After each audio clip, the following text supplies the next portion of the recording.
Baik, kita lanjutkan ya, Bang Kori. Ya. Ya, setelah setelah memutuskan untuk mengontrak tempat ini, Ya. awalnya seperti apa yang ditemukan dulu di tempat ini, Bang Kori? Saya pikir di Labuan Haji ini ya, ini kan tempatnya berlabuh beberapa mata sungai ya, jadi muara beberapa aliran sungai. Tentu kita tahu kan banyak sampah yang dibawa, apalagi ketika musim hujan seperti ini. Tidak terkecuali juga pastinya tempat ini ya. Betul. Seperti yang kita lihat. Tetapi sekarang kita lihat atau berapa kali setiap kita ke sini itu tidak ada sampah yang kita lihat, tidak ada sampah masyarakat, konsumsi masyarakat yang ada di bibir-bibir pantai. Bersih lah begitu. Ya, kondisi seperti apa sih kondisinya dulu pantai ini awal-awal dikontrak? Nah, jadi sebetulnya kan perkara ini kita mulai berbicara misalnya citra. Citra itu kan istilahnya itu stigma ataupun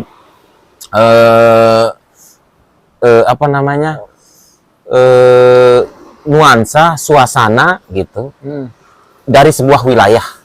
Dan kalau kita berbicara Labuan Haji ini bukan rahasia publik lagi. Yang namanya Labuan Haji itu pasti banyak sampah dan tidak aman. Itu udah bukan rahasia publik. Memang begitu ya dulu ya. Ya, artinya kita kan bukan orang Labuan Haji, jadi kita nggak begitu tahu. Saya artinya meskipun saya orang Labuan Haji sendiri, banyak orang yang kadang agak gengsi mereka mengakui fakta yang ada di maksudnya tempat mereka hidup itu. Kalau Bang Kori sendiri, kalau saya mana itu? Malah saya dari Labuan Haji gitu. Saya sering heran malah lihat orang yang berkunjung ke Labuan Haji dan mandi di pantai yang banyak sampah itu. Meskipun dia orang Labuan Haji, kok mau-maunya orang mandi di banyak orang sampah. Sendiri, sini sendiri. Oh, asli sini, saya lahir besar di sini. Orang sini suka mandi juga nggak meskipun? Tidak seperti yang dulu-dulu. Kalau dulu saya, setiap pagi saya mandi di pantai. Kalau sekarang ngapain kita mandi di pantai dengan kondisi sampah segala macam kan? Nah, jadi bukan rahasia umum lagi. Yang orang menyebut Labuan Haji pasti di stigmanya itu tidak aman, banyak sampah gitu.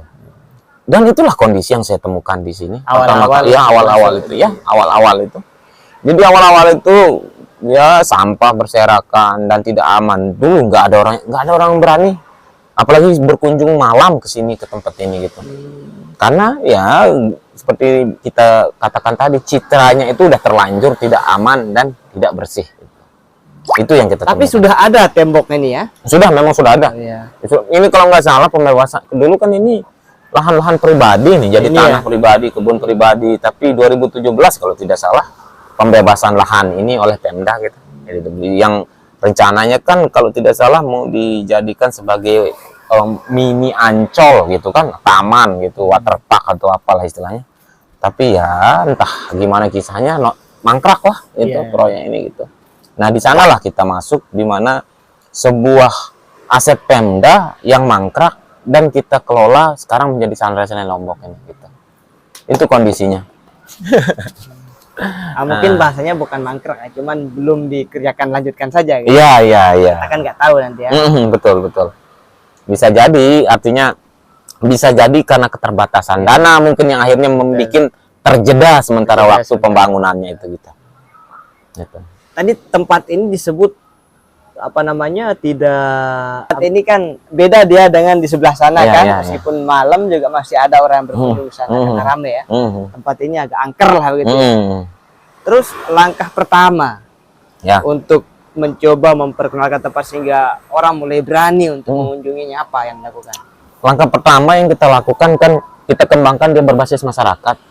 Artinya masyarakat terlibat, baik itu dia selaku pengelola ataupun mendapatkan akses manfaat dari adanya Sunrise Lombok ini.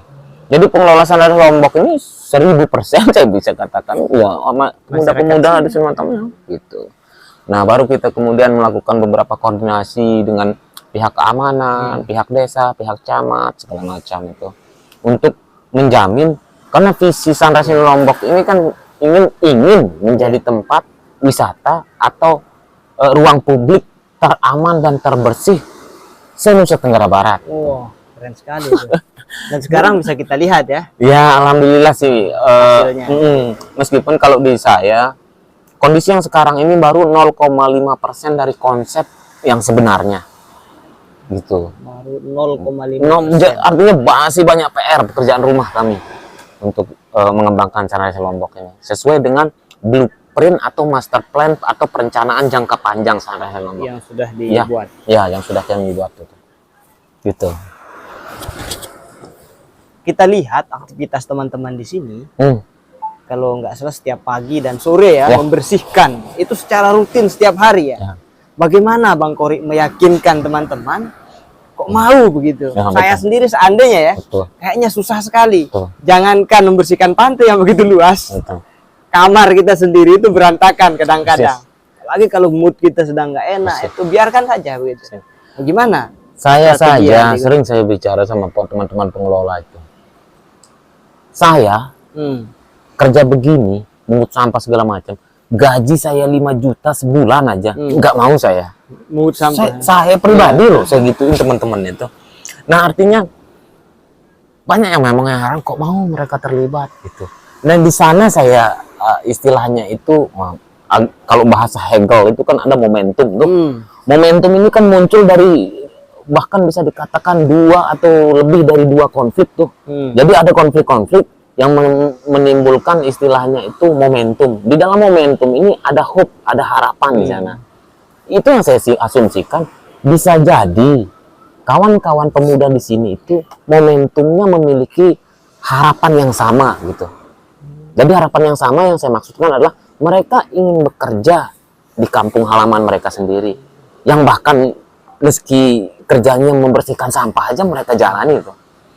Kalau di saya pribadi, jujur aja, gaji saya 10 juta, 5 juta sebulan. Sampah setiap hari. Gak mau saya. Belum lagi menjamin keamanan. Apalagi ya Allah, menjamin keamanan ini lagi. Yang banyak macam oknum yang kita harus hadapi itu. Ya. Dari oknum preman, dari oknum... Udah sebetulnya bukan rahasia publik sebetulnya. Perkara hal-hal semacam itu. Dan yang kalau kita tahu ya, ini kan pariwisata mes ya. Iya. Atau apa namanya? Pariwisata massal. Iya, pariwisata umum lah. Iya. Dan apalagi sedang merintis seperti sekarang ini, jumlah pengunjung tidak begitu tentu begitu. Betul. Artinya gaji mereka pun betul. Kadang naik, kadang tergantung jumlah pengunjung pendapatan. Iya. Tapi masih punya komitmen, tekad untuk kemarin malah ya yang terbaru yang bulan bulan Oktober itu kan awal-awal bulan itu kita dapat surat himbauan untuk penutupan destinasi untuk mitigasi cuaca itu kan. Iya. Kita tutup 4 hari, tapi di kami isi waktu luang itu untuk penataan. Nah, yang namanya usaha wisata itu tempat sisi lemahnya dunia wisata itu. Ketika dia ada istilahnya sesuatu hal yang membuat dia harus tutup, kalau bahasa di politik ilmu politiknya itu force major. Jadi kalau ada situasi force major yang menjadikan dia harus tutup itu, dia harus memulai dari nol. Maksudnya gimana? Bisnis wisata tuh. Mulai misalnya kayak gini. Mulai dari nol. Kami kan ini Canarise Lombok dari Mei tuh. Jadi trafficnya itu udah tinggi tuh dari bulan September.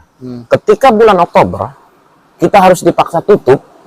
Terus besok setelah buka itu maka cara pemasaran, marketing, branding segala macam itu dia harus memulai dari nol lagi. Dan itulah yang dirasakan semua negara di dunia ini saat terjadi COVID ya.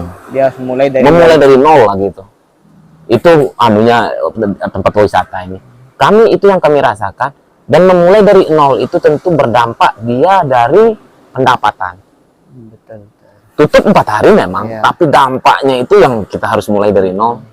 Dan pendapatan sangat kurang. Tempat saya istilahnya luar biasa respect dengan kawan-kawan pengelola ini, karena bulan itu wajib tidak akan terpenuhi untuk gaji itu. Tapi apa bahasa mereka? Orang kita tahu sendiri, ngapain kita gaji kalau kita tutup katanya.